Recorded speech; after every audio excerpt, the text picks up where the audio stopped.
Bonjour les amis, bienvenue sur Power Trade, la chaîne des stratégies d'investissement simples et efficaces. Alors aujourd'hui, sur le compte de Giro, nous avons vendu ce matin de très bonne heure, à 2h45 du matin, 400 KHC. On avait une bonne petite plus-value à réaliser, donc nous avons effectivement pris nos profits, on a extrait de la valeur effectivement sur KHC, qui est une société cotée au Japon. On avait très bien performé sur cette valeur.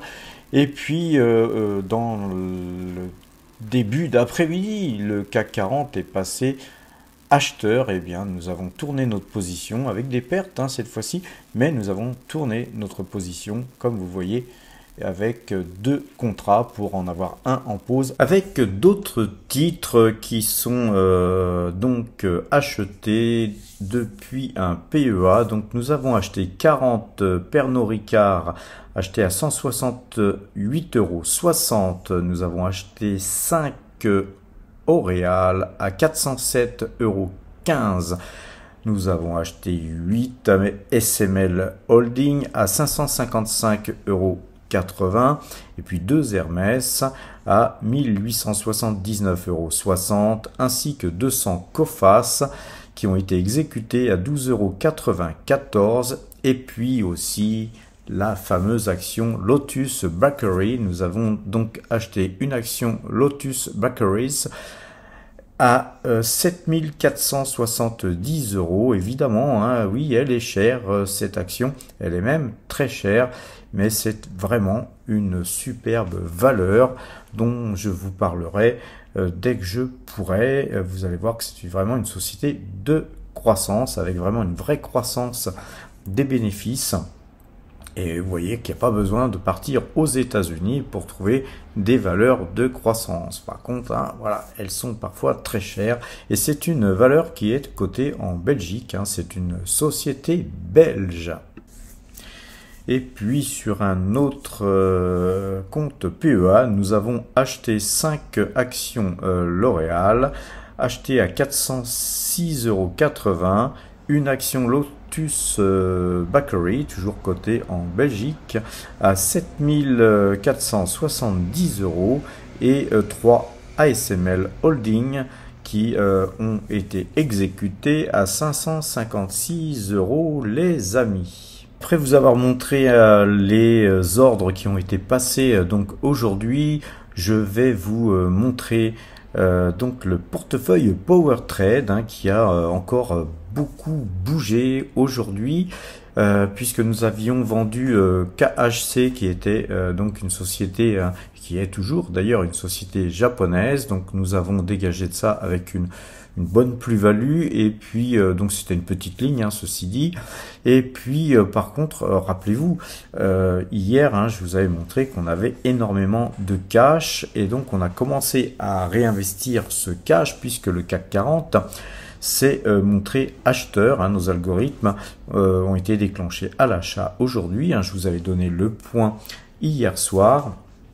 Et donc, globalement, nous avons acheté un contrat futur pour suivre le mouvement, et on a commencé à faire des emplettes. Alors, on a complété notre ligne Hermès. Tout ce qui est en blanc, c'est ce qui a bougé.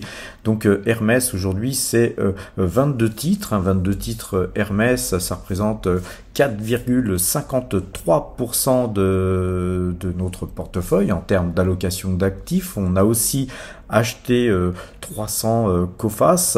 Donc Coface représente 3,51% de notre portefeuille aussi. Et puis aussi nous avons complété notre ligne Pernod Ricard qui représente d'ores et déjà 2,78%. Donc ça, c'est ce qui a été le plus dépensé pour justement un petit peu suivre le mouvement du CAC 40. Mais nous avons aussi complété notre ligne sur L'Oréal, mais timidement. Aujourd'hui, nous avons 35 titres L'Oréal qui représentent 1,57% d'allocation d'actifs en termes d'investissement sur notre portefeuille. Et SML qui est passé maintenant déjà sur un peu plus d'1% de représentation en termes d'allocation d'actifs sur notre portefeuille. Par contre, une nouvelle société est rentrée dans ce portefeuille. Hein, comme vous le savez, c'est assez rare que nous faisons rentrer de nouvelles sociétés. Donc c'est le moment justement d'en parler. Nous avons fait rentrer Lotus Bakeries, qui est une société qui est cotée donc en Belgique. Hein, c'est une société belge.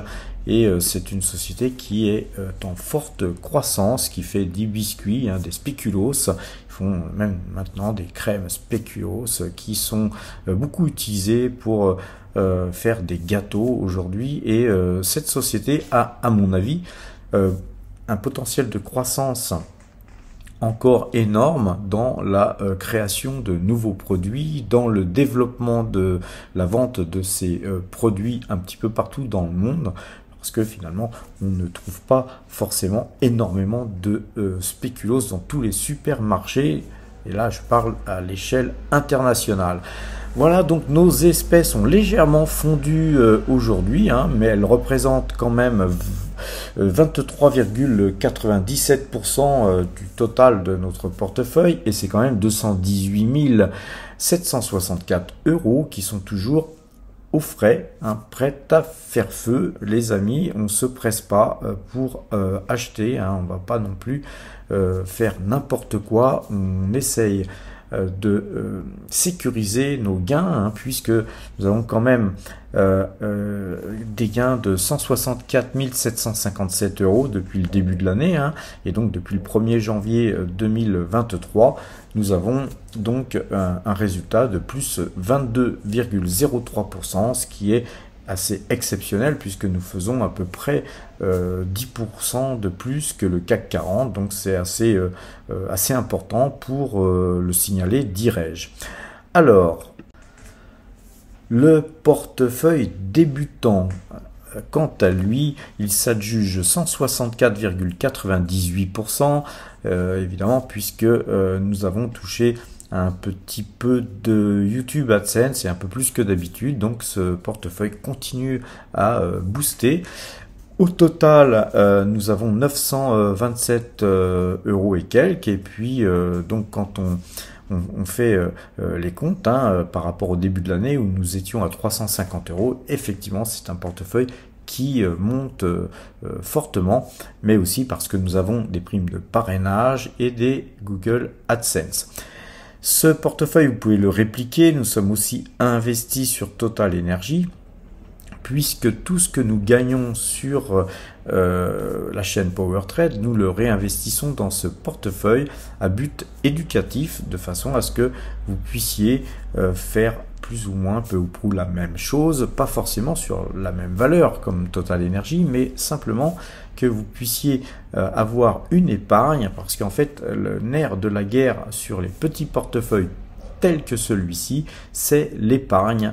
Et donc si vous commencez avec nous, hein, sur ce portefeuille, eh bien vous aurez certainement de très très bonnes surprises dans quelques mois et quelques années, parce que vous allez voir que avec des performances telles que ce que vous voyez là, plus 164, presque 165% depuis le début de l'année, et l'année n'est pas encore terminée, effectivement c'est une façon de pouvoir commencer, hein, si vous aviez une hantise, une peur quelque part d'investir, c'est le moment de nous suivre, les amis. D'ailleurs, à cet effet, il y a des liens en description qui vous permettront d'ouvrir des comptes avec des primes de parrainage pour vous et primes de parrainage pour PowerTrade, qui effectivement réinvestira cet argent dans ce portefeuille débutant à but encore une fois éducative. À présent, jetons un petit coup d'œil du côté de Metastock, hein, pour voir un petit peu ce que pensent nos algorithmes, et notamment sur Total Energy, hein. On a toujours Total Energy qui est à l'achat, mais comme vous le savez, j'avais beaucoup allégé ici et ici. À présent, le marché a tendance à vouloir remonter, mais aujourd'hui on a vu que pas tant que ça. Et notamment puisque le Brent a eu des signes de faiblesse. Évidemment, les arbres ne montent pas jusqu'au ciel. Les amis, il faut savoir aussi extraire de la performance, même si parfois on a tort. Mais effectivement, je pense que cette zone va être assez difficile à casser. Donc c'est pourquoi j'ai pris quelques bénéfices et puis voilà, l'avenir nous dira si j'ai eu raison ou pas. Et effectivement, si on allait voir des points un peu plus bas, on reviendrait bien sûr en force sur la valeur.